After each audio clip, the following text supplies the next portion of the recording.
també.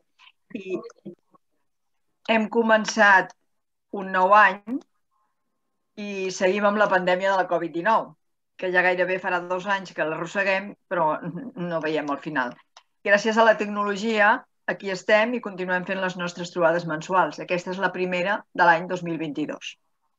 Quan la preparàvem en el Consell Pastoral i pensàvem quin tema podríem tractar, va sorgir el de la necessitat del diàleg entre les diferents formes de pensar i els diferents credos religiosos, atesa la diversitat cada vegada més gran de persones que provenen d'altres cultures i que professen diferents credos religiosos. I diàleg que no sempre és fàcil, ja que la història, els prejudicis, els recels envers el que és diferent ens el dificulten molt. Per tant, necessitem que ens ensenyin i ens ajudin a perdre aquests prejudicis i aquests recels per tal que siguem capaços d'aconseguir una societat justa on ningú es vegi discriminat. Per això, li hem demanat que ens acompanyés a l'Alicia Guidomet Riera, a qui tenim entre nosaltres, i li agraïm que hagi acceptat la nostra invitació i el temps que ens dedicarà. Alicia Guidonet Riera, si m'equivoco, em rectifiques, Alicia, és doctora en Antropologia Social i Cultural, amb formació en l'àmbit de la teologia i l'acompanyament.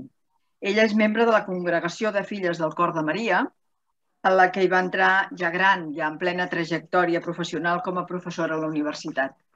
Es dedica a l'educació i a l'acompanyament i coordina el projecte Espai Interreligiós de la Fundació Migra Studium, fundació creada per la Companyia de Jesús, que es dedica a l'acollida i l'acompanyament d'aquelles persones migrants recent arribades a Barcelona o que ja fa temps que hi són, però que no aconsegueixen tenir una xarxa social i familiar que les ajudi a orientar-se en aquesta petita selva que són les ciutats en les que estem.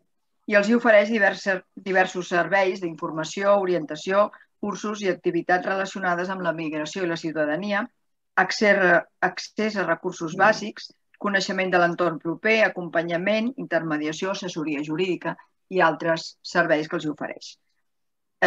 Sobre l'Alicia Guidonet, hi ha una entrevista que li van fer a Catalunya Religió, que és molt interessant i és on jo he tret la informació perquè no la coneixia, que recomano que la llegiu.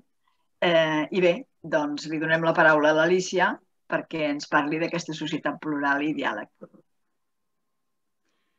Doncs moltes gràcies pel vostre convit i per donar-me l'oportunitat de dialogar amb vosaltres durant aquesta estona.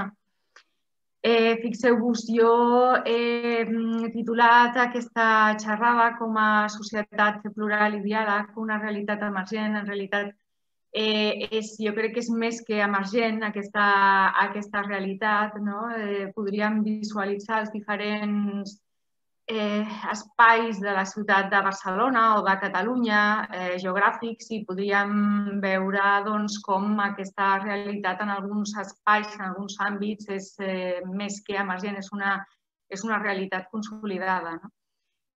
Societat plural vol dir que ens movem en espais on en alguns contextos d'aquesta Catalunya o d'aquestes ciutats nostres es dona aquesta pluralitat, es dona una realitat que ja no és homogènia, Jo crec que mai ha sigut homogènia, la realitat sempre hi ha hagut diversitat. El que passa que en els darrers anys, aquestes dècades, aquesta realitat s'ha fet molt evident, molt visible, i alhora també hi ha hagut un canvi de mentalitats que ha fet que avui en dia siguem molt més tolerants a la diversitat, a manifestar la diversitat, a conviure amb la diversitat. Tot això no vol dir que aquesta convivència sigui fàcil. Nosaltres ens dediquem a la Fundació Migra Studium, ens dediquem precisament a l'educació en la diversitat cultural i religiosa mitjançant aquest projecte en el que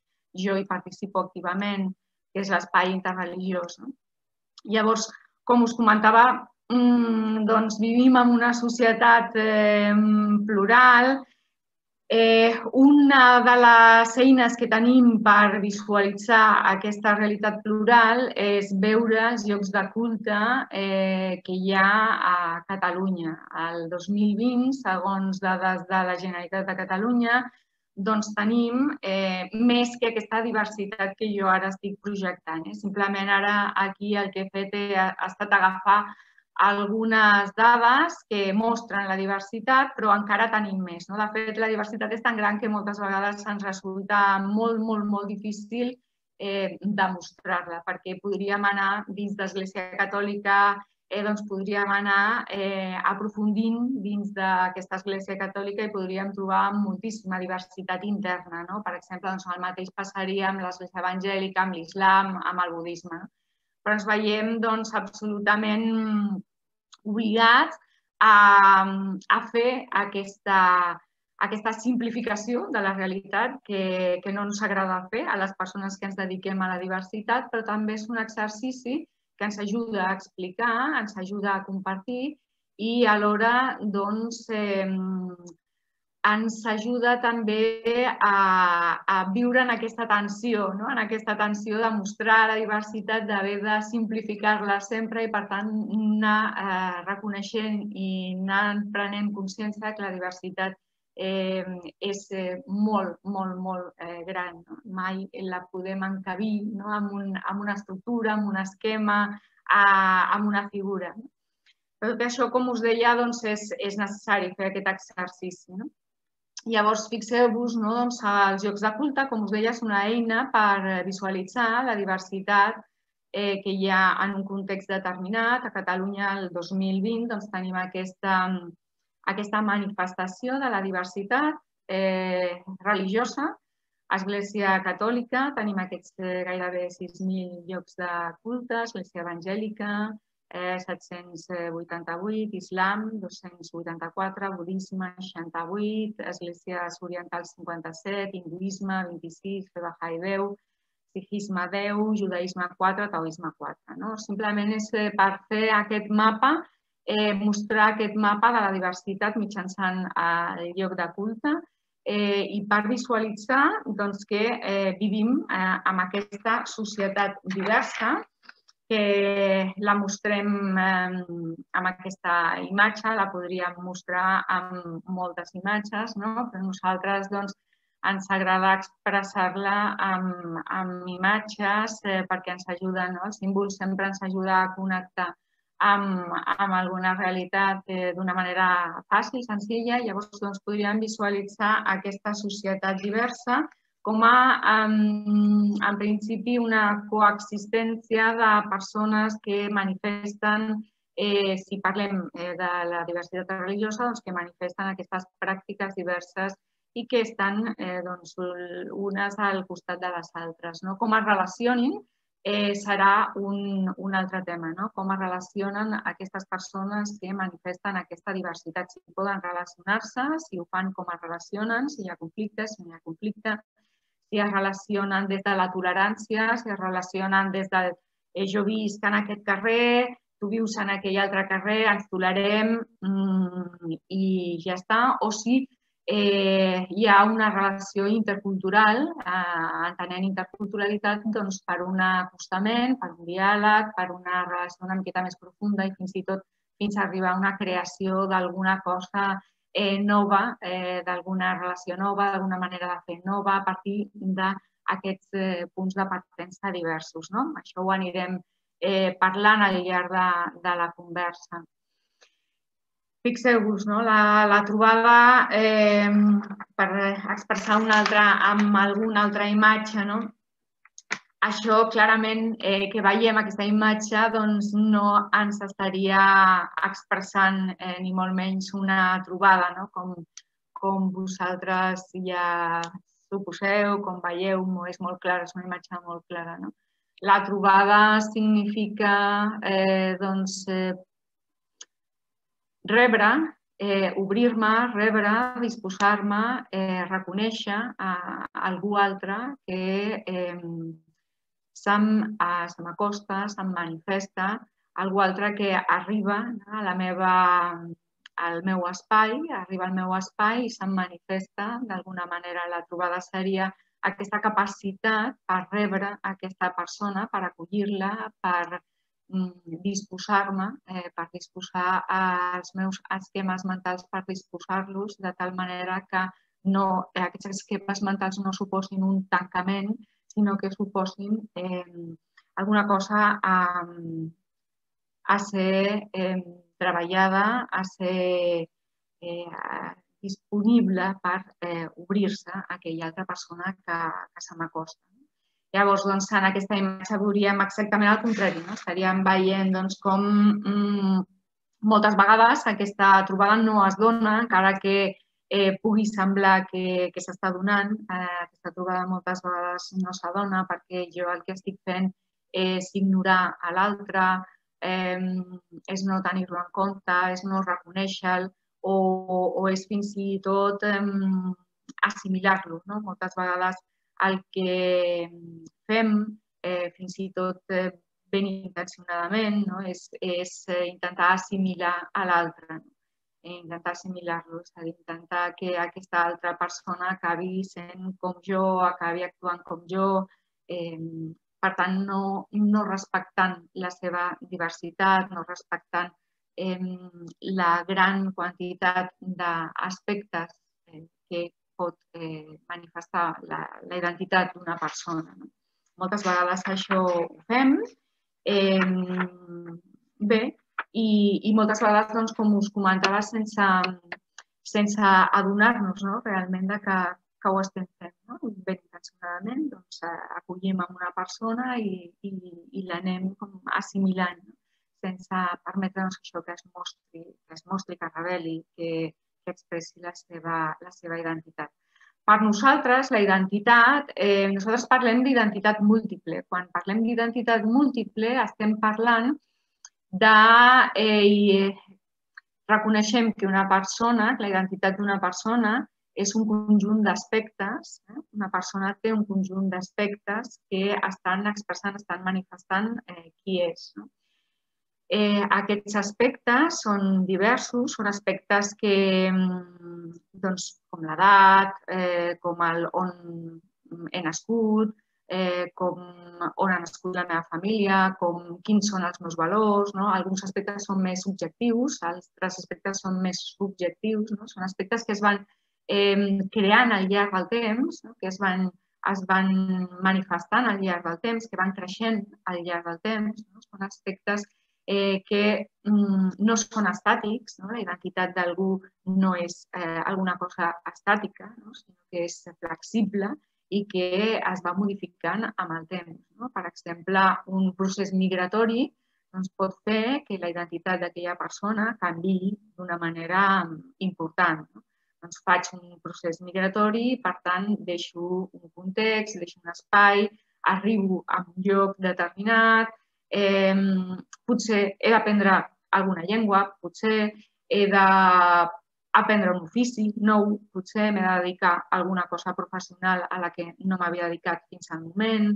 Tots aquests aspectes, una malaltia, ja dins d'un procés migratori o no, pot modificar la meva identitat, els meus valors. Aquesta identitat és alguna cosa flexible. La identitat, nosaltres quan parlem d'identitat múltiple ens estem referint a això, un concepte flexible, un concepte movible en el temps, un concepte que no és estàtic. I per tant, nosaltres pensem que sempre podem trobar aspectes coincidents amb les persones. Moltes vegades veiem amb algú i el veiem aparentment molt divers a nosaltres i això moltes vegades ens fa separar-nos per por, per exemple, perquè veiem aquella persona estranya, etc. Però si som capaços d'entrar una mica més, d'aprofundir una mica més en el coneixement d'aquella persona, moltes vegades, jo diria que gairebé sempre podem trobar algun aspecte coincident amb mi, ja sigui, per exemple, el gènere, algun aspecte tan senzill com el gènere, per exemple, o com un gust alimentari, per exemple.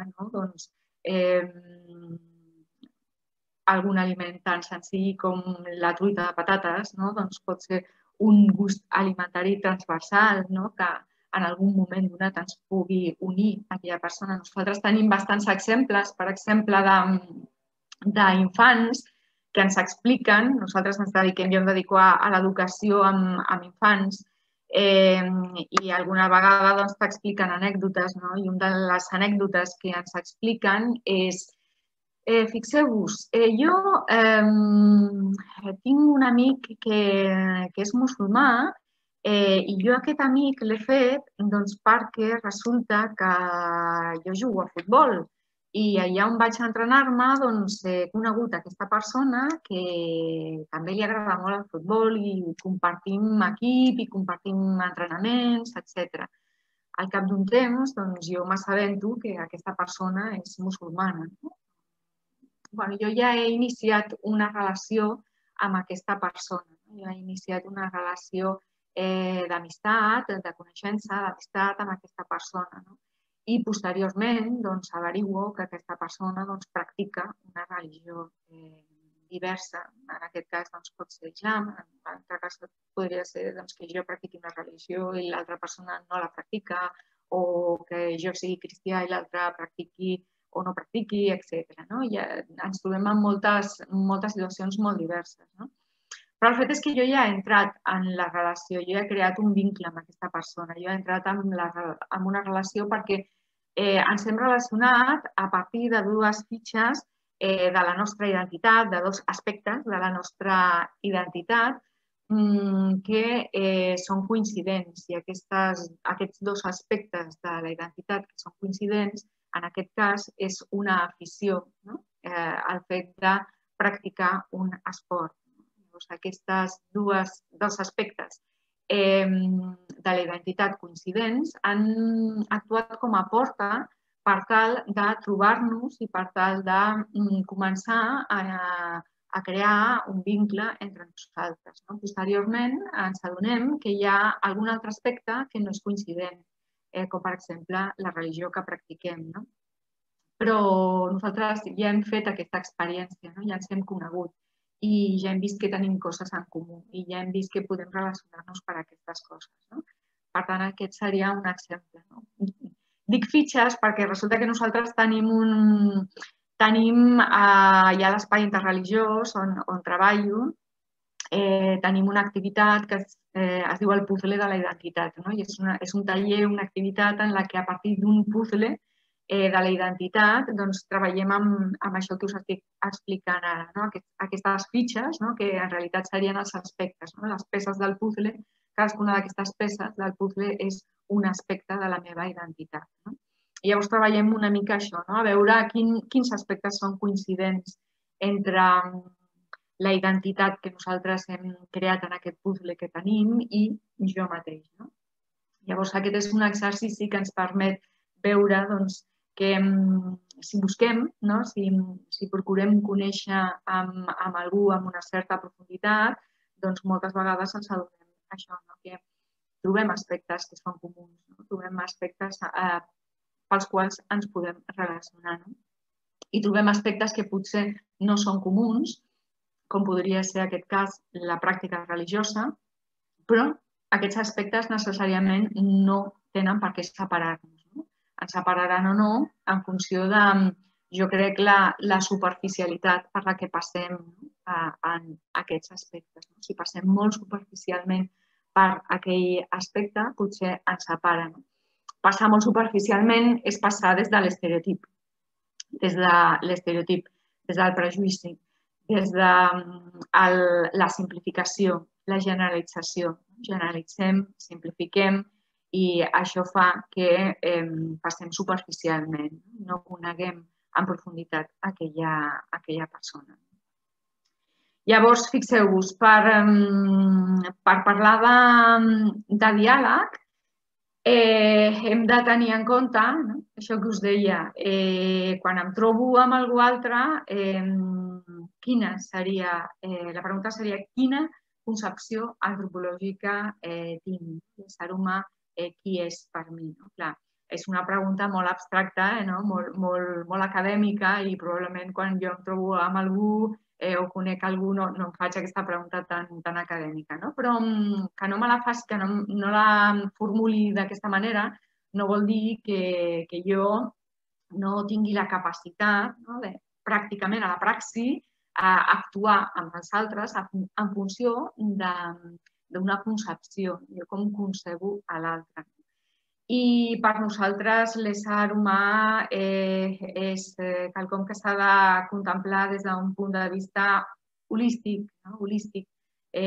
Som cos, som ànima també, som esperit i som comunitat. I des de som possibilitat de comunitat, som relació, som éssers en relació, potencialment en relació. I des d'una perspectiva creient no hem estat creats des de la uniformitat ni des de la homogeneïtat, ni la creació ha estat creada des d'un plantejament uniforme o homogeni. Només cal veure la gran diversitat de la creació infinita. I també cal veure, això que ho deia, la gran capacitat que té l'ésser humà per diversificar les seves pràctiques, les seves maneres de fer en tots els àmbits de la seva vida, ja sigui l'àmbit alimentari, ja sigui l'àmbit religiós. És infinita la capacitat que té l'ésser humà per crear i per crear diversitat. Per tant, això és alguna cosa innata. Hem estat creats des de l'obertura, amb capacitat per obrir-nos als altres, per relacionar-nos als altres, i hem estat creats des d'aquesta diversitat.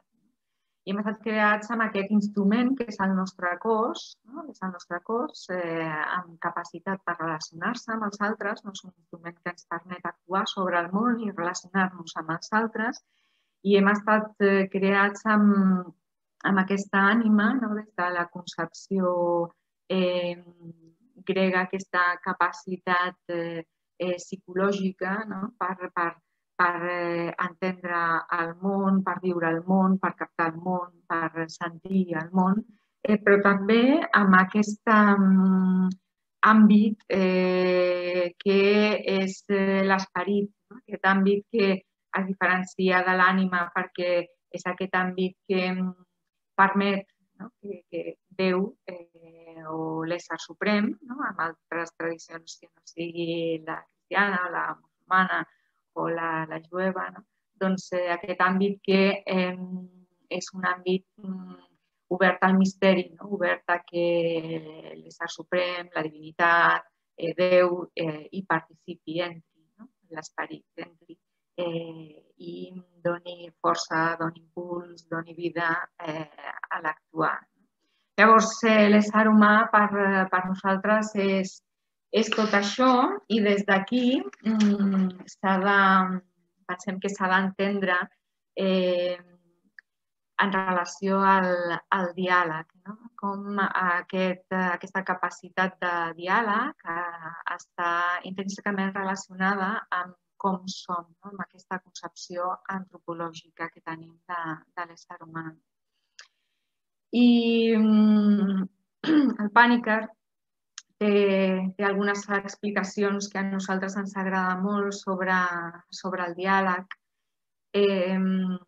perquè penso que parla des d'una experiència molt singular. Vosaltres sabeu que era una persona que ja des del seu naixement va viure aquesta identitat múltiple, perquè tenia una procedència religiosa diversa, tenia una procedència diversa hinduista i cristiana, que van marcar la seva vida. Llavors, jo crec que això l'impregna molt la seva experiència, de tal manera que té capacitat per arribar a fer una experiència tocant allò que és essencial en el que és la pràctica de la religió, l'experiència espiritual de la religió, alguna cosa que és essencial, que és molt essencial. I que alguns de nosaltres hem fet, no? Jo avui justament parlava amb un company que treballa en temes d'acompanyament espiritual en un hospital i jo li deia, aquest és el 7è any que porto treballant en l'àmbit de la diversitat religiosa i del diàleg interreligiós i jo he fet un procés de conversió. No? Jo fa 6 anys, quan vaig entrar a treballar aquí a Migra Studium i quan vaig començar a dedicar-me en profunditat al diàleg interreligiós i a la diversitat religiosa, doncs clar, vaig haver de començar a relacionar-me amb persones musulmanes de manera més o menys habitual, no? Persones musulmanes, amb persones budistes, amb persones hinduistes, amb persones jueves, i per mi això ha suposat un procés de conversió personal, de viure el cristianisme sense conèixer més o coneixent alguna cosa de la diversitat religiosa, però des del concepte, intel·lectualment, no? Doncs vaig tenir l'oportunitat de fer aquest procés que té a veure amb aquesta concepció antropològica de l'ésser humà, no? Amb el meu cos, amb la meva ànima, des de l'esperit, no? I també comunitàriament, no? Des de la relació, des de la diversitat construïda a partir de trobades interreligioses, per exemple, doncs va ser quan jo mateixa vaig anar fent un procés de conversió que em va anar acostant a totes aquestes persones i em va ajudar a connectar amb elles. Jo he sentit moltes vegades una connexió infinita amb una persona musulmana. O, per exemple, recordo quan vaig anar la primera vegada a una sinagoga amb una persona jueva, els vaig acompanyar a celebrar un xàbat, per exemple, no? L'impacte que va produir en mi, no? Veure aquella persona jueva i aquella celebració com si tingués molt a veure amb mi, no? Com si fos aquella persona el meu cosí o el meu germà gran, o com si tinguéssim alguna cosa en comú molt forta, molt important. I en persones musulmanes doncs el mateix, no? Celebrant algun iftar, algun final, quan ells fan el ramadà, el mes del ramadà, doncs cada dia, quan trenquen el dejuni, doncs fan una petita reunió, poden menjar al caure el sol, no? Poden menjar i llavors es reuneix tota la comunitat i moltes vegades doncs, conviden a persones com una comunitat cristiana podria convidar perfectament a una persona musulmana a celebrar un Nadal, no? Doncs he sentit moltes vegades, no? aquesta comunió profunda amb aquestes persones musulmanes i he pogut entendre perfectament, no? El dejuni, he pogut entendre perfectament aquest mes del ramadà, el sentit que pot tenir per ells el dejuni, la purificació, l'acostament intens a Déu a través de la intensificació de la pregària, per exemple, ho he pogut viure amb molta intensitat. No? Llavors, alguna cosa passa, no? Jo crec, quan et poses en contacte amb persones diverses. Pots fer, jo crec, una experiència i explicava això perquè crec que Panikkar és una de les persones que des de ben petit doncs va tenir l'oportunitat de fer aquesta experiència. Llavors, una de les coses que ell diu és que el diàleg és obert, precisament per això, perquè som éssers relacionals i alhora contingents. Som éssers oberts, amb capacitat per relacionar-nos, però alhora som persones limitades i això vol dir que on acaba la nostra possibilitat, doncs allà, en aquella frontera, en aquell límit, doncs ens trobem amb aquell altre moltes vegades. El tema de la ferida i del límit i de la frontera és un altre tema. Allà moltes vegades, i és un tema recurrent també amb el tema del diàleg. Quan parlem de diàleg moltes vegades parlem que és precisament aquí, en la frontera, l'experiència espiritual, però en l'experiència espiritual moltes vegades que aparentment és un fracàs, en el conflicte. Moltes vegades, i jo això també he tingut oportunitat de viure, en moments en el que dues comunitats es posen en contacte i no estan d'acord en absolut amb alguna cosa en aquell moment, amb aquell conflicte, amb aquella situació, és quan tu també, arribant a aquest límit, és quan aprens, pots aprendre, aprendre alguna cosa de tu, alguna cosa nova de tu, de les teves possibilitats aquí, en el límit, en la ferida, algunes possibilitats, també algun aprenentatge en relació a Déu. Per posar-vos un exemple, una trobada en la que la comunitat musulmana i la comunitat jueva es troben, hi ha un sopar a celebrar, la comunitat jueva i la comunitat musulmana preparen el sopar, però arriba un moment en què la comunitat jueva treu una ampolla de vi perquè el vi és absolutament necessari per ells com a ingredient del sopar. I els musulmans diuen que és impossible sopar amb vi, prenent vi, perquè ells, alguns d'ells ho tenen com a precepte, com a prohibició, i aquí es crea un conflicte. Què fem? A partir d'aquí, què fem? Aquesta és una situació real que es va solucionar creant taules, i en alguna d'aquestes taules es va posar l'ampolla de vi. Va ser molt bonic perquè finalment algunes persones musulmanes van seure en aquesta taula on hi havia el vi. És a dir, que hi ha persones que són capaces de traspassar algunes línies en principi vermelles. Però anècdotes com aquestes n'hi ha moltes, i ens parla d'això, aquesta obertura en el diàleg, en l'àmbit del diàleg, necessària, però també susceptible de trobar fronteres, de trobar límits, de trobar situacions de ferida que, malgrat això, són possibilitats també per superar la ferida, per guarir-nos, per aprendre alguna cosa de nosaltres, per trobar solucions, espais comuns.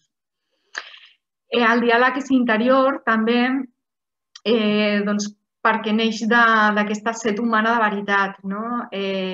Aquest poeta sufí Rumi diu que tota religió té un perfum de veritat. I més enllà d'ell, la teologia de les religions, quan estudiem teologia de les religions, hi ha teòlegs que parlen més prosaicament del mateix i en realitat el que estan dient és precisament això. Una religió podem dir que ho és quan trobem que aquesta religió té uns punts que són inamovibles, com per exemple la defensa de la dignitat de l'altre, de l'ésser humà, la defensa de la dignitat, alguns valors, com per exemple defensar la dignitat. Això és un punt clau que ens diu que allò és veritat, que allò és religió perquè està buscant una veritat que és inamovible, que seria en aquest cas aquest valor, el valor de la dignitat. I és polític també el diàleg, és polític perquè genera relacions que incideixen en l'entorn. Això és molt bonic i sobretot avui en dia jo crec que el diàleg religiós, pot aportar moltes coses, les religions, el fet religiós, les religions i el diàleg interreligiós avui en dia, en un moment de crisi com la que vivim, pot aportar moltíssimes coses a la nostra societat. Que us ho explico tot seguit en un parell de diapositives, ho desenvolupo una mica més. Fixeu-vos com quan parlem d'interculturalitat, com us deia abans, quan parlem d'interculturalitat, estem parlant d'alguna cosa que va més enllà del barri del Raval, per exemple. Jo visc al barri del Raval. Carrer, hospital, comunitat pakistanesa, carrer, ara no sé exactament si és així, però carrer, per posar un exemple, Carrer Hospital, comunitat pakistanesa, carrer del Carme, comunitat marroquina, plaça Universitat, comunitat filipina. Això no és interculturalitat, no? O escola pública, comunitat musulmana, escola concertada, comunitat filipina cristiana. Això no és interculturalitat. A vegades les comunitats poden conviure, poden coexistir, es poden tolerar, però la interculturalitat dona un pas més. Un altre exemple, el barri del Raval, grup interreligiós del Raval. El grup interreligiós del Raval, en el qual nosaltres com a Fundació Migra Estudiem hi participem, doncs és un grup que busca crear relacions entre les persones que viuen en el barri. I busca crear relacions moltes vegades que vagin una mica més enllà del jo soc musulmà i exposo la meva tradició. Això es veu molt a vegades en escoles, el Dia de la Diversitat. El Dia de la Diversitat consisteix en que cada família porta l'aliment que considera que és significatiu i que mostra la seva cultura. Això està molt bé i genera situacions molt positives, com per exemple la que aquesta família se sent reconeguda en aquell espai, perquè jo mostro, porto, se m'ha reconegut, se m'ha preguntat i se m'ha donat un espai per tal que jo mostri aquesta cultura meva a partir del fet alimentari. Això està molt bé, però si donem un pas més, doncs si parlem d'interculturalitat, estem parlant de crear espais nous, mentals i físics. És a dir, per exemple, aquesta trobada gastronòmica del Dia de la Diversitat podria obrir un espai en el que alguns alumnes muntessin una recepta, una nova recepta a partir d'ingredients de cadascuna de les comunitats i que s'inventessin una recepta. Una recepta, si parlem de gastronomia, podríem recórrer al concepte de fusió, una recepta nova que treballés amb diferents ingredients. Vindria a ser alguna cosa com aquesta. La interculturalitat vindria a ser aplicar la nostra creativitat per tal de crear espais nous, ja siguin mentals, ja siguin físics. I sobre això hi ha fins i tot treballs que mostren com les persones, els grups de treball interculturals funcionen, quan som capaços de superar aquestes diferències, doncs funcionen molt bé, perquè els esquemes mentals de cadascú de nosaltres sumen, són diversos i sumen. Més creativitat, més idees, més possibilitats. Com la persona que parla 4 o 5 llengües, doncs té molta capacitat, molta obertura mental, molta capacitat, perquè té capacitat, per exemple, d'anomenar una mateixa cosa de 4 maneres diverses. No són només 4 paraules diverses, sinó que també són 4 concepcions diverses. Si les llengües són diverses, si hi ha certa separació entre les llengües a nivell de procedència, doncs aquests conceptes moltes vegades són també diversos, perquè estan expressant una cultura diversa. Per tant, vindria a ser aquesta imatge, la imatge d'aquesta capacitat mental d'obertura, que permet crear coses noves, innovadores. Llavors, fixeu-vos la diversitat. La diversitat té aquesta capacitat de crear espais transversals. Veiem com moltes vegades quan parlem de diàleg interreligiós doncs parlem com allò que ens uneix i sí que certament hi ha molts espais que ens uneixen, ho podem veure des d'una perspectiva mística, per exemple, I són aquestes experiències que fem quan ens trobem amb persones molt diverses i resulta que ens adonem que connectem en allò més essencial. Això tenim experiència, moltes persones que hem participat de trobades interreligioses, de trobades d'oració interreligiosa, etc. Hi ha aquest sentit de transversalitat des de la mística. També des d'altres àmbits, sentit de presència en el món i de capacitat per transcendir-lo. És una transversalitat que es dona en tota aquesta diversitat religiosa, aquest sentit d'immanència i de transcendència. Immanència i transcendència. Cadascuna de les tradicions religioses li donaran més accent en una o en una altra. Això també és molt interessant de veure. Però aquest sentit de presència en el món i de capacitat alhora per transcendir-lo. Aquesta percepció de la inherent dignitat de la persona, com us deia abans, i també la importància de la trobada amb Déu, la diversitat de maneres de trobar-se amb Déu, però des d'aquesta inherent desig de tota persona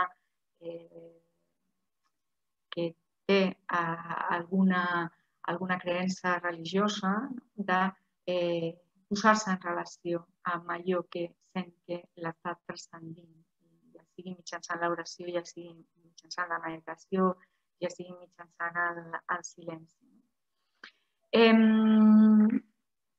Però després també trobem que aquestes tradicions religioses tenen coses que són moltes vegades molt particulars, que pot aportar cadascuna de les tradicions religioses al nostre context. Jo penso que aquesta és una pregunta molt bonica, molt interessant. Sí que totes les tradicions religioses tenen un sentit comunitari molt important, però, per exemple, aquest sentit comunitari que aporta la tradició cristiana des de la vivència de l'Eucaristia, per exemple, és un accent fort. O aquesta vivència de la unicitat de Déu que té la tradició musulmana, per exemple, jo diria que és un accent important. O aquesta vivència del judaïsme, precisament de la immanència, de la vida, la importància que li donen a la vida, a la terra, a les comunitats jueves. Seria un accent. I a partir d'aquí, d'aquests accents, podríem veure accents que, com us dic, després els trobem també transversalment, perquè tota comunitat religiosa busca, tota tradició religiosa busca crear comunitat, per exemple. Però a partir d'aquesta diversitat que observem amb les diferents tradicions religioses, avui en dia ens fem aquesta pregunta, intentem, que jo penso, us dic, que és una pregunta molt bonica, què és el que poden aportar les tradicions religioses i què és el que poden aportar en cada moment concret de la història, en el moment concret que vivim, què poden aportar al sosteniment d'una crisi com la que vivim, tan forta, crisi social, crisi econòmica, crisi sanitària, crisi laboral, crisi emocional. Doncs, bueno, podem recórrer, jo tinc aquests autors que m'acompanyen, i que són per mi mestres, doncs podem, fixeu-vos, com trobar en aquestes tradicions religioses aquest sentit comunitari davant de la complexitat de les societats en les que vivim. O podem trobar aquest sentit de fraternitat davant de l'individualisme que vivim a la nostra societat. O podem trobar aquest sentit d'unió i de participació amb l'entorn. Amb això, les tradicions d'Extrem Orient són unes mestres que ens han molt a les tradicions abràmiques, que no vol dir que no tinguem nosaltres en la nostra tradició aquesta forta mirada benigna, de bondat cap a la creació, però sí que és cert que històricament s'ha anat perdent o s'ha anat malinterpretant i ara hi tornem i jo crec que en això, com us deia, les tradicions orientals ens han fet una gran aportació en el sentit d'unió i participació amb l'entorn, el sentit de la vida, de la immanència, davant de la pèrdua d'arrelament i de relació, i alhora el sentit de transcendència davant de la incertesa que vivim. Podríem anar pensant aquestes tradicions religioses, que és el que aporten al global de la societat, com accents o també fins i tot transversalment, que és el que aporten les tradicions religioses al nostre moment històric, per valorar-les, per posar en valor el que significa ser una persona que té unes creences, que té una experiència que el relliga amb una divinitat, amb un ésser suprem. Doncs ara passo ja més breument, perquè m'agradaria que vosaltres també poguéssiu participar i poguéssiu expressar el vostre sentit, el que vosaltres capteu d'aquesta xerrada o les inquietuds que podeu tenir. Simplement us mostro ara unes imatges que tenen a veure amb la nostra pràctica, amb la pràctica educativa que fem en aquest espai interreligiós de la Fundació Migrastudium. És una pràctica, com veieu ara aquí, esteu veient dues imatges de dues celebracions que són celebracions que practiquen la comunitat jueva, amb una comunitat que la tenim a la nostra ciutat, la comunitat Bet Shalom, i que estan celebrant la Hanukkà.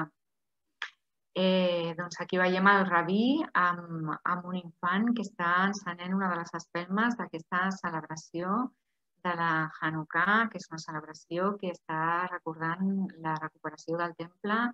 És un fet històric recollit a la Bíblia, la Bíblia cristiana, la Bíblia hebrea, la pèrdua quan es va perdre el temple, va ser profanat el temple pels grecs, en concret de la història del poble d'Israel, i quan es recupera es troba una petita mesura d'oli que dura, és molt petita, però que dura al llarg d'una setmana per encendre una espelma al llarg de tota una setmana. I això és el que se celebra, la recuperació del temple i el miracle.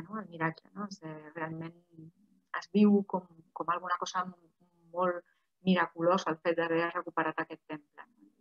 Aquesta és una de les celebracions que es fan a la nostra ciutat, en una comunitat jueva, i que nosaltres mostrem, que nosaltres a vegades hi participem en aquest tipus de celebracions. A l'altre veieu un dels carrers de Barcelona, la comunitat hinduista, celebrant una festa, el Janmashtami, a l'estiu. És una festa en la que al fons, no sé si ho veieu, semblen màscares, és la representació de l'ésser suprem, que surt en processó un dia concret per celebrar la universalitat d'aquesta divinitat, aquest ésser suprem que surt al carrer, que s'acosta a les persones i que és a prop d'elles. És una manera d'expressar una experiència religiosa també. Fixeu-vos com nosaltres ens aproximem Per exemple, ens aproximem a la manera de viure la tradició religiosa, però des d'una aproximació fenomenològica. Això vol dir que ens aproximem, intentem connectar amb l'experiència de les diferents tradicions religioses. Doncs aquí veuríem aquesta representació d'un cercle, treballem molt amb la imatge del cercle, i en el centre veuríem un Alcorà.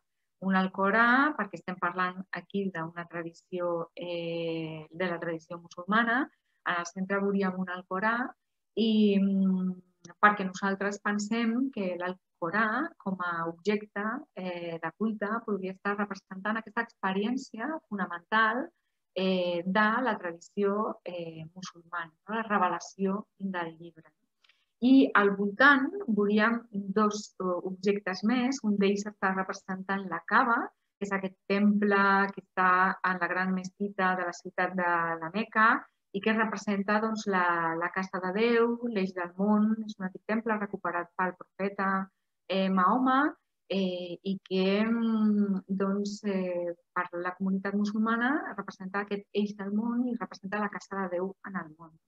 I a l'altre cantó veiem un tasbih, un rosari, una intuïció també que comparteixen les diferents tradicions religioses. Resant, utilitzant aquest instrument que m'ajuda a comptar oracions, més fàcilment em concentro i més fàcilment connecto amb la divinitat. Aquí veiem una mesquita, seria aquest lloc de culte de l'islam. És un treball que nosaltres acostumem a fer també, situar en el lloc de culte aquest altar o aquest centre dins del lloc de culte on s'expressa allò que és més important per la comunitat, en aquest cas musulmana. L'Alcorà, per exemple, podria ser, o la quibla, la paret que m'està expressant la direcció cap a on jo m'he d'orientar quan faig la pregària. La direcció és la Kaaba. La direcció és la Kaaba, és la ciutat de la Meca i més concretament és la Kaaba, aquest temple que representa la casa de Déu. Veiem el cristianisme, probablement ens sembla més proper, per raons òbvies. Doncs en el centre nosaltres, per exemple, posem no el llibre, sinó que posem un calçar i una patena perquè ens estan representant l'Eucaristia. Nosaltres pensem que aquesta Eucaristia pot estar representant allò que és central per a una persona cristiana, la donació de Jesús al seu cos, la seva sang i la comunió entre els germans i germanes. I als voltants que veiem un símbol de la resurrecció de Jesús, un ciri pasqual, i el llibre, la Bíblia. Aquesta ordenació que fem també he de dir que és susceptible de diàleg, d'entrar en diàleg. Per què? Doncs perquè, per exemple, nosaltres tenim infants, persones de la comunitat protestant que ens han vingut a visitar i que en el centre no col·locarien el calça i la patena, sinó que col·locarien la Bíblia. I això és molt significatiu per nosaltres. Depèn de l'experiència que tu tinguis, doncs ordenaràs l'espai d'una manera o d'una altra. Nosaltres en aquest cercle, jo aquí us presento un dibuix, però nosaltres en l'espai interreligiós tenim taules que són cercles i aquests objectes que vosaltres veieu dibuixats doncs els tenim físicament, aquests objectes. Llavors el treball que fem normalment amb les persones que ens venen a visitar és precisament aquest, el d'ordenar els objectes en l'espai, però són objectes reals. Nosaltres aquí hem de mostrar dibuixos però són objectes reals. I aquí veieu el que seria la representació d'una església. També tenim en l'espai interreligiós un taller que és el taller dels llocs de culte i dels altars. No tenim pròpiament els llocs de culte, però sí que tenim espais que són altars i treballem a ordenar també els diferents altars. En aquest cas, en el cas del cristianisme, en aquest cas cristianisme catòlic, veuríem com ordenem l'espai en l'església. L'altar amb aquest calze i aquesta patena ocupant un espai primordial.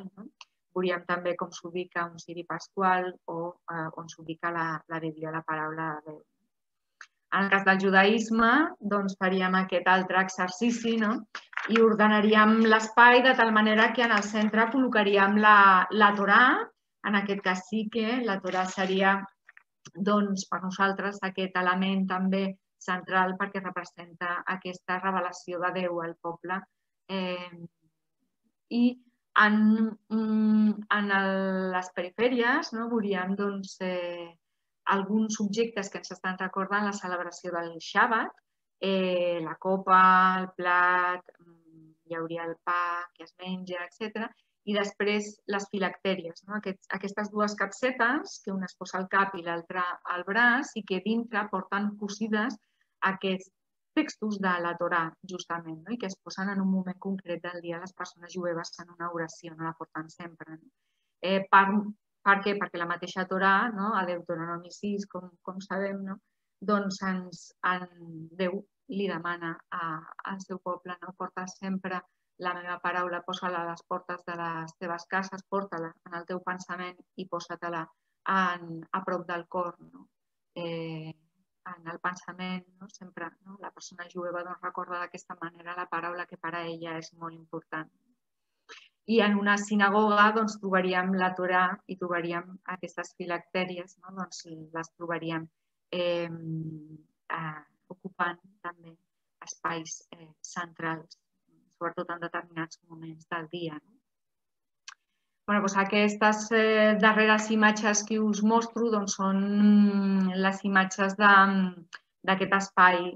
Aquest espai interreligiós és una gran sala de 250 metres quadrats que està ubicada en el pis superior d'aquesta Fundació Migra Studium, que era un antic palau, el Palau Reial Menor de Barcelona, un antic palau on, per això tenim tant espai. Un palau que va anar a parar a mans de la Companyia de Jesús com a donació a principis del segle XX i nosaltres tenim la sort de poder disposar d'aquest gran espai de 250 metres quadrats on elaborem totes les activitats. Aquí estem treballant un taller sobre la identitat, allò que us explicava dels estereotips i dels prejudicis. I aquí les taules, allò que us mostrava jo amb els dibuixos, aquí ho tenim. Aquí tenim uns infants, aquest nen està llegint l'Alcorà, és un infant musulmà, que està llegint l'Alcorà. Aquí veieu una cava petita sobre de la taula.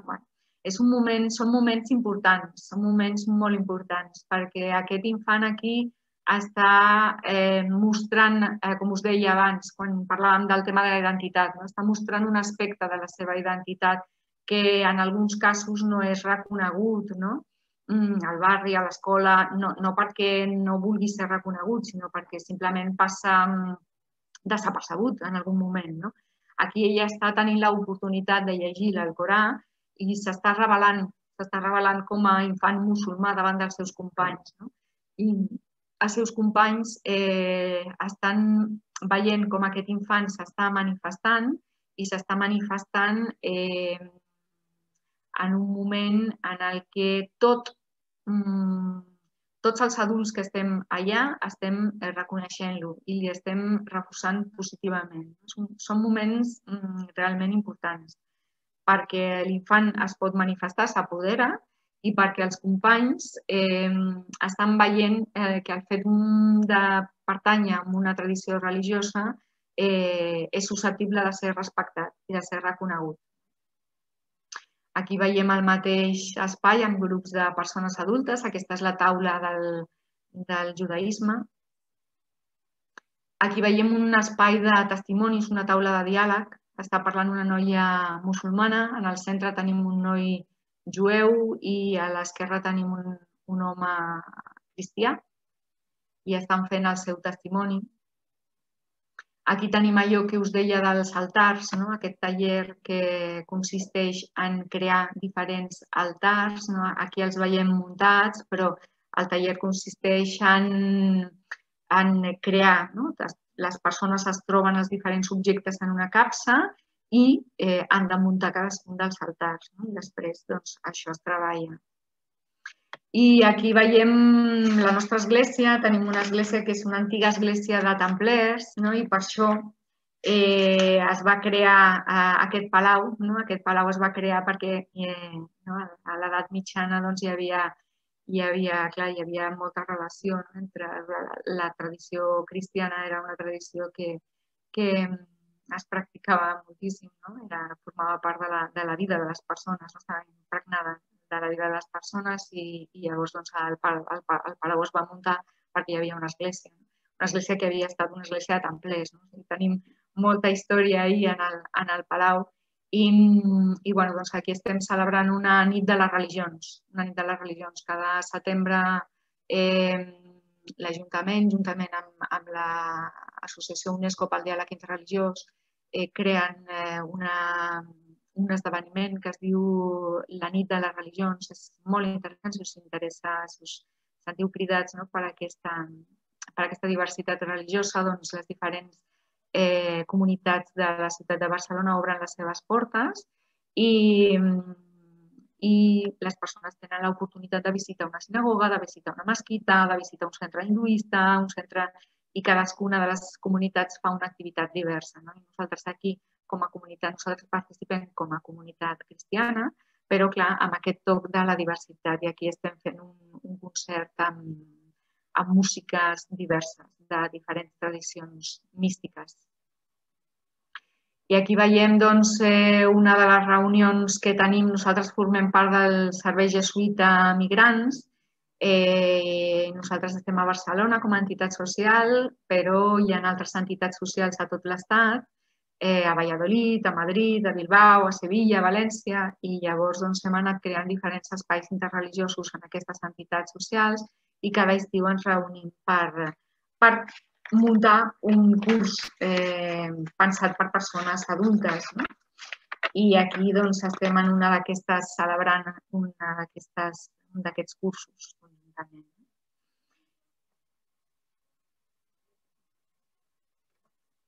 I això és tot. Amb aquesta diapositiva ja acabo la meva exposició i amb moltes ganes d'escoltar-vos i de rebre les vostres preguntes, els vostres comentaris. Molt bé, doncs moltes gràcies, Alicia, moltes gràcies. Ha estat molt didàctic, molt interessant i molt didàctic. Ara, primer deixarem intervenir en mossèn Jovany i després, a qui vulgui intervenir, que teniu a sota la pantalla una mà i aixequeu la mà, sisplau, i us donarem la paraula. Josep Maria. Bé, doncs jo l'únic que em sumo és el que ha dit la Maite. Per mi em sembla que ha sigut molt important el que has dit, sobretot per el que has dit i per la forma que ho has dit i per la importància que tenen les nostres vies. Jo em sembla que parlar del diàleg interreligiós en aquests moments és un fet molt important. I també aquest diàleg interreligiós en la nostra societat secularitzada ens pot ajudar a veure que hi ha altres persones que amb altres credos religiosos, altres tradicions, es plantegen seriosament el sentit de la vida i de la transcendència. I que això, jo crec que les religions antigament havien sigut motiu de discussió, de guerres, no cal que ho digui, ara han de ser motiu que ens trobem, no per fer un sincretisme religiós, cadascú tenim les nostres conviccions, etc., però al mateix temps hi ha una cosa que ens uneix. No volem una societat que cada vegada sigui més materialista, utilitarista, en què la gratuïtat no existeixi, sinó que són persones que des de diferents tradicions tenim aquest sentit de la transcendència. I, per tant, jo crec que el diàleg interreligiós és important. I també perquè el que no es coneix sempre es veu com un enemic. O sigui, és a dir, com un enemic, com una cosa sospitosa. I, per tant, em sembla que és important que tu abans has citat el Raval. Jo, durant molt de temps, ara ja fa 3 anys que no, vaig ser delegat de Pastoral Social i anava cada dia a Sant Pau del Camp,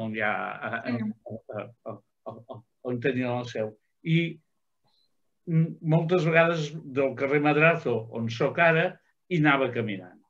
Doncs clar, una de les coses que m'adonava és que la ciutat va canviant.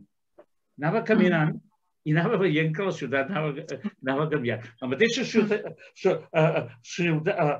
de Madrazo, quan arribaves al Raval, dius, però estem a Barcelona? Doncs sí, estem a Barcelona.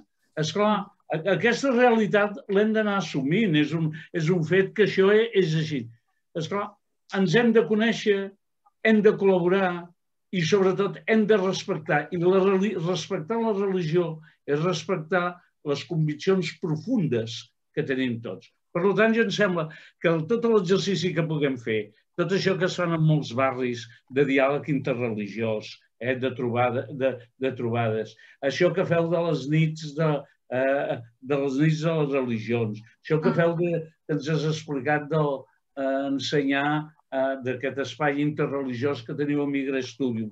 Tot això hauria d'entrar dins la nostra catequesis, dins la nostra educació.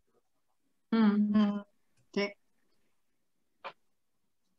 Tinc una pregunta. Aquí Julià Sempere fa una pregunta i diu: des del cristianisme catòlic ens sentim actualment culpables de no haver admès les altres religions. Ells també? Pregunta.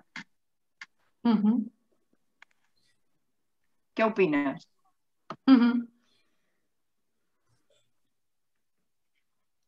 Nosaltres vivim en un context que històricament ha estat un context homogeni.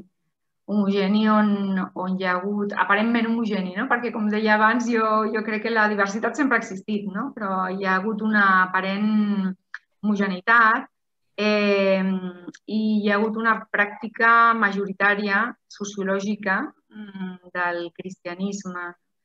En alguns casos això pot haver provocat aquesta incomprensió pel fet de, quan jo sento que visc en un espai molt homogeni i tots fem el mateix, etc., doncs això naturalment la nostra tendència pot haver generat aquests espais d'incomprensió cap a persones diverses, persones protestants, persones de fe Bahá'í, per exemple, la comunitat Bahá'í, que també tenim una comunitat Bahá'í a Barcelona, doncs parla de la incomprensió que ells han tingut històricament. Forma part de la nostra història i també és bo, això, com abans parlava, des de la ferida. La ferida té la seva part positiva, acollir aquesta ferida, reconèixer aquestes situacions i què podem aprendre a partir d'aquí.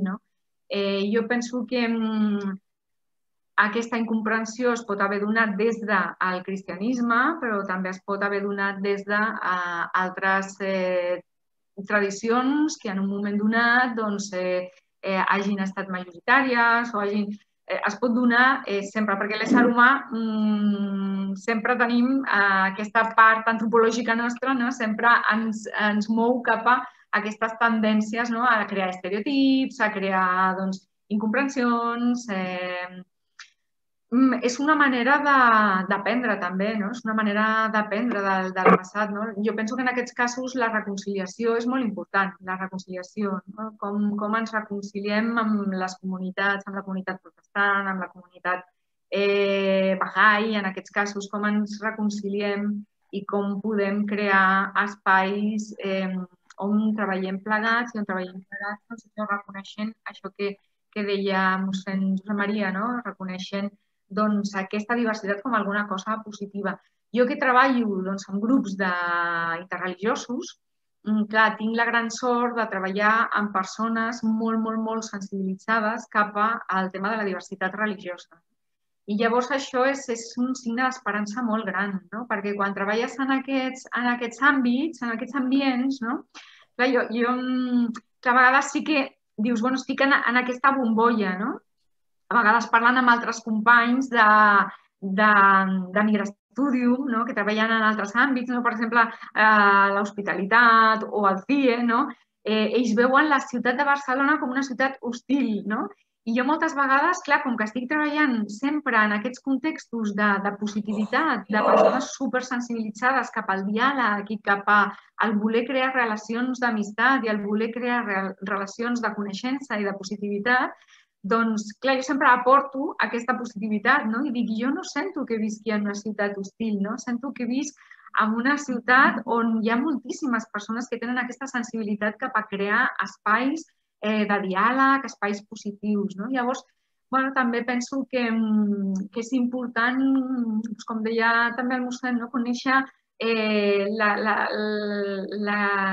la gran diversitat que hi ha en una Barcelona tan gran com la nostra, que sí, jo també tinc moltes vegades aquesta experiència de a vegades quan fem itineraris per diferents llocs de culte, doncs pugem a Gràcia, Sarrià de Sant Gervasi, on hi ha al carrer Avenir, per exemple, una sinagoga, i baixem després a Ciutat Vella a visitar una mesquita i després anem a l'Eixample a visitar un centre budista, i vas recorrent tota la ciutat i vas veient també com se situa el mapa de la diversitat religiosa. Doncs aquesta experiència també la podem tenir des d'aquest punt de vista. Sí que hi ha àmbits on la ciutat és molt hostil, però també hi ha àmbits on la ciutat és molt positiva i genera molts espais d'esperança. I jo, per coses de la vida, estic treballant en un d'aquests àmbits que treballa per generar espais de positivitat i espais de diàleg. Llavors, des d'aquest punt de vista, jo crec que la reconciliació seria i el mirar cap endavant, reconciliació i mirar cap endavant serien les paraules clau per respondre a la pregunta. Molt bé.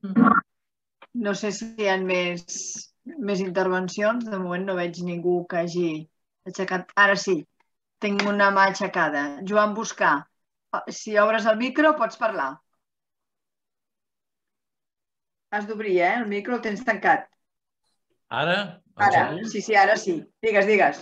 Bueno, en primer lloc, sumar-me a la felicitació a l'Alícia, que ha fet el mossèn Josep Jovany i la Maite.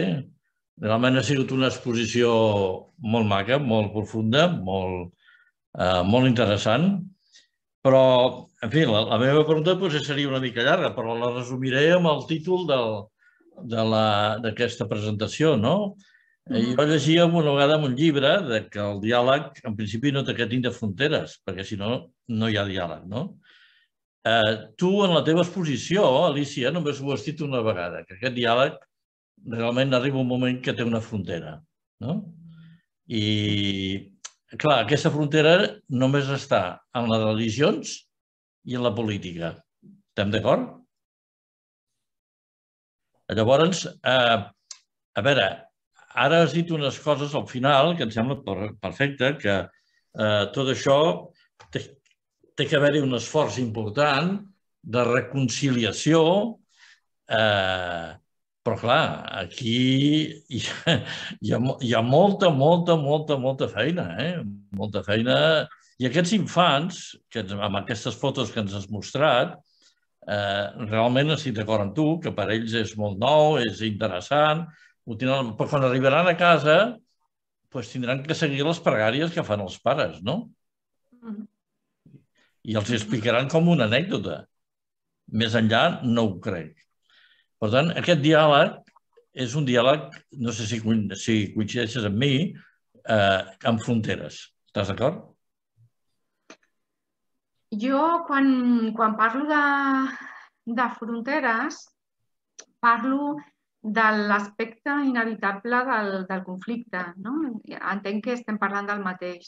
Sí. Hi ha un moment en el que jo arribo amb un límit, i l'altre arriba també amb un límit. Llavors, moltes vegades s'obre aquest conflicte, que seria aquesta ferida.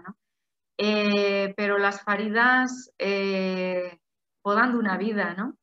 sigui, parlo que hi ha fronteres, però per mi aquestes fronteres són espais oberts, espais sagnants moltes vegades, no? Però espais també possibilitadors de vida, no? De donar una vida. O sigui, tots hem tingut experiències segur al llarg de la nostra vida de trobar-nos en una situació de conflicte i haver estat capaços de resoldre aquest conflicte i a partir d'aquesta resolució del conflicte haver crescut més com a persones. No? Sí que és cert que hi ha situacions de conflicte que són molt greus i que triguen molt en resoldre's perquè potser no hi ha hagut una resolució positiva, hi ha hagut una resolució violenta o molt conflictiva i això, doncs clar, la ferida està superoberta i aquí hi ha molta dificultat per refer-la. Hi ha aquí els processos de reconciliació, etc. No?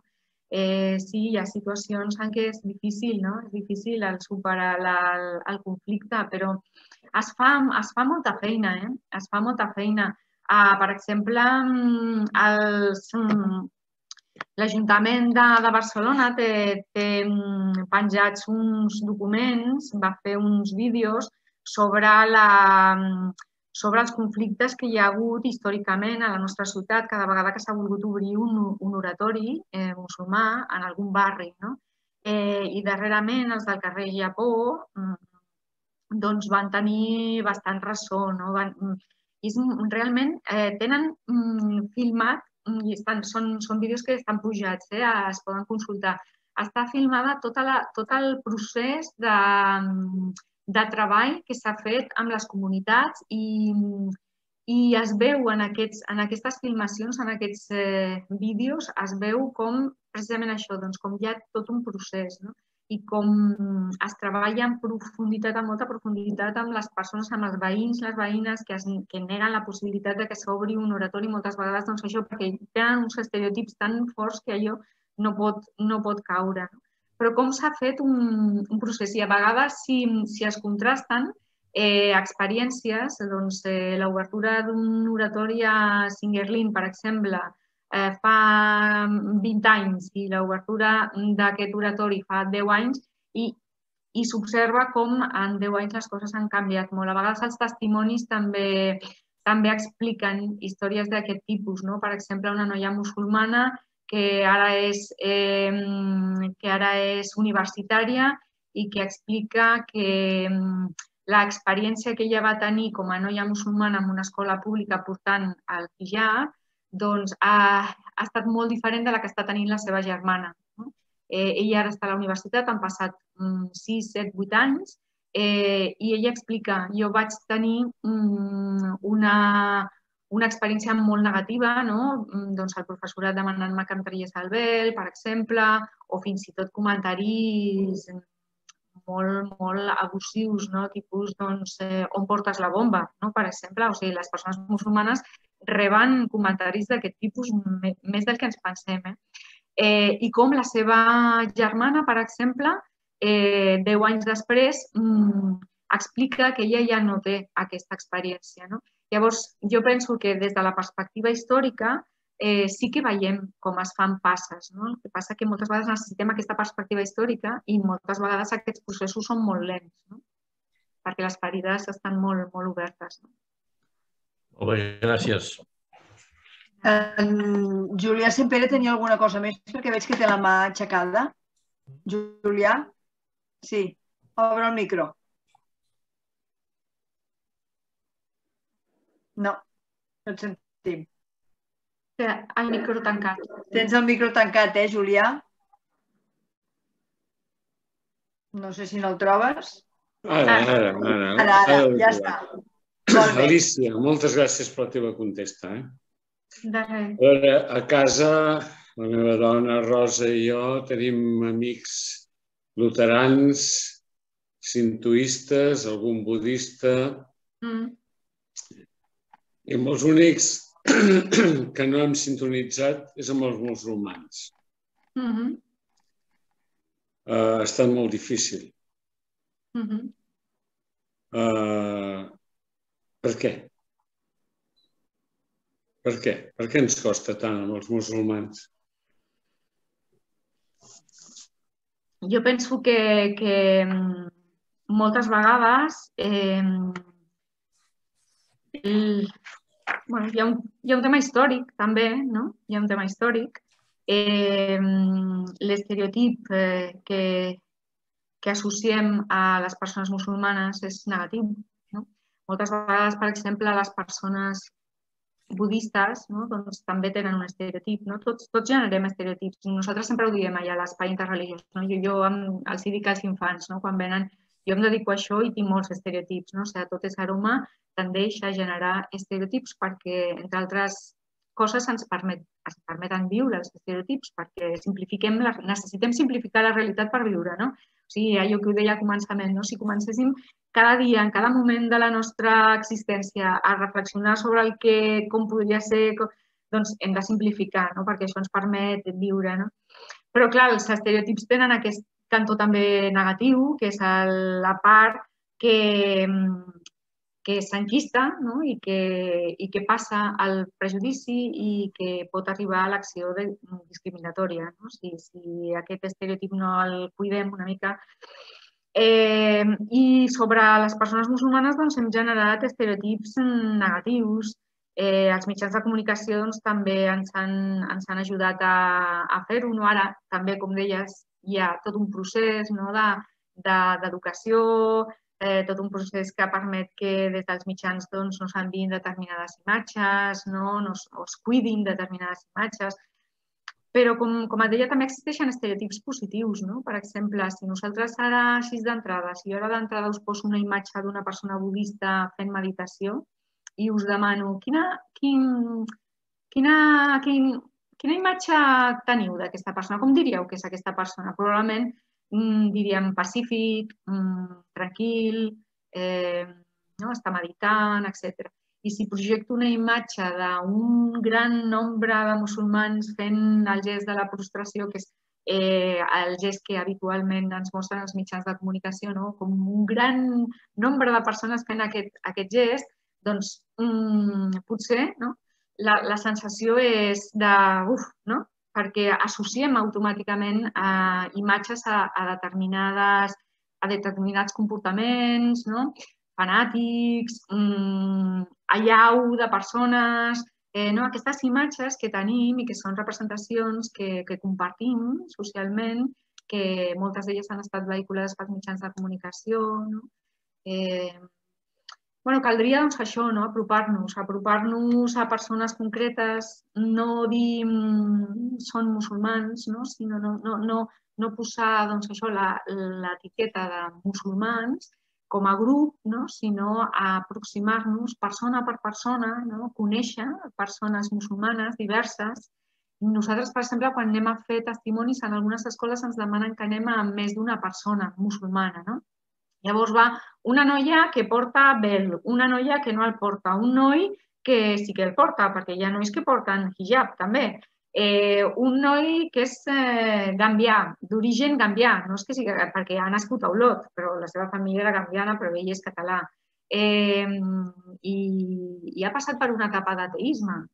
Ha rebut la religió musulmana, ha passat per una etapa d'ateisme, però després ha tornat, però és una miqueta agnòstic. O sigui que cada persona té la seva biografia, i ens sorprendríem, si ara comencéssim a conèixer moltes persones musulmanes, jo crec que ens sorprendríem, perquè moltes vegades desmuntarien molts estereotips, molts esquemes, que tots tenim, jo també. El tema de la dona, per exemple, és un tema que ens preocupa i que ens fa reflexionar molt, etc. Però cal parlar amb cadascuna d'aquestes persones i cal conèixer-les i potser en algun moment trobem alguna amb la que sí que tenim bona relació. És qüestió d'anar trobant persones.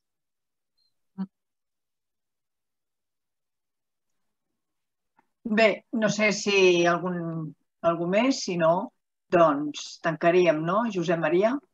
Sí, si hi ha algú, un altre... No veig ningú més. Bé, agrair una vegada més la teva aportació que ens has fet ha sigut realment un moment doncs, que hem disfrutat escoltant-te i hem après. Me n'alegro molt.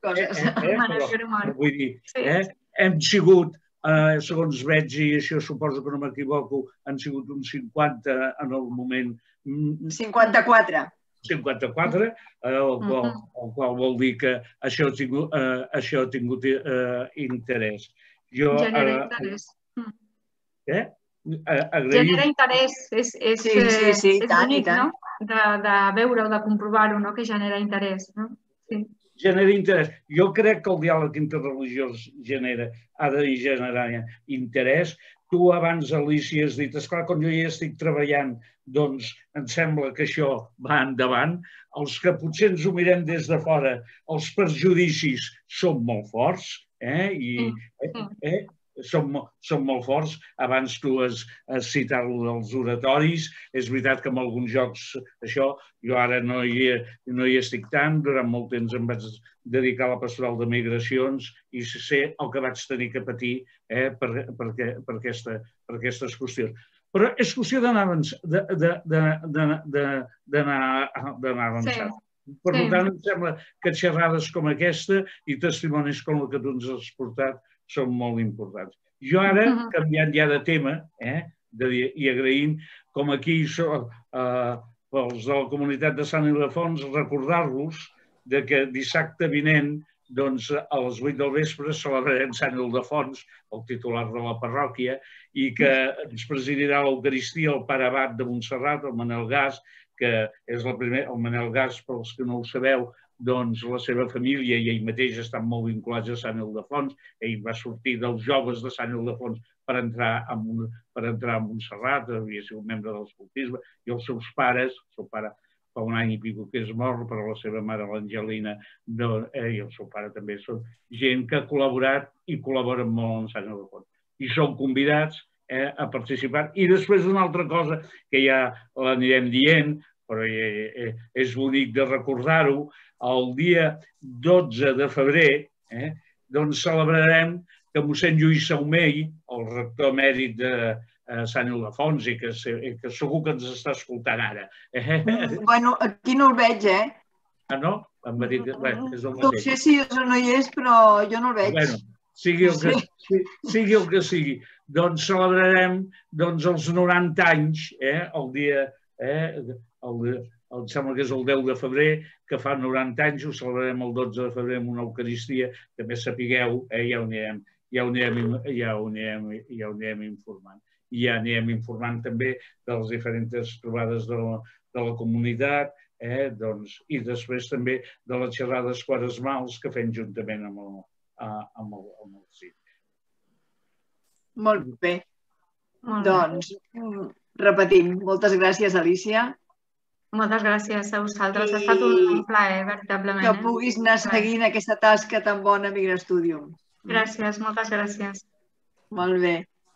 Bona nit a tots. Una cosa, només us recomano ara, perquè ho tinc aquí, ho vaig rebre l'altre dia, aquest llibret que fa Cristianisme i Justícia sobre la pregària en els exercicis espirituals, que veig que Jaume Casasses, Alicia Guidonet i David Guidolany, doncs això ho vaig rebre l'altre dia, l'he llegit, jo el recomano, és ara aquest any dels 500 anys de l'Avinguda de Sant Ignasi a Manresa i els exercicis en la primera elaboració dels exercicis espirituals us ajudarà molt per la pregària. Gràcies també per aquesta col·laboració. Moltes gràcies, no ho sabia. Gràcies. Bona nit. Bona nit a tots. Bona nit.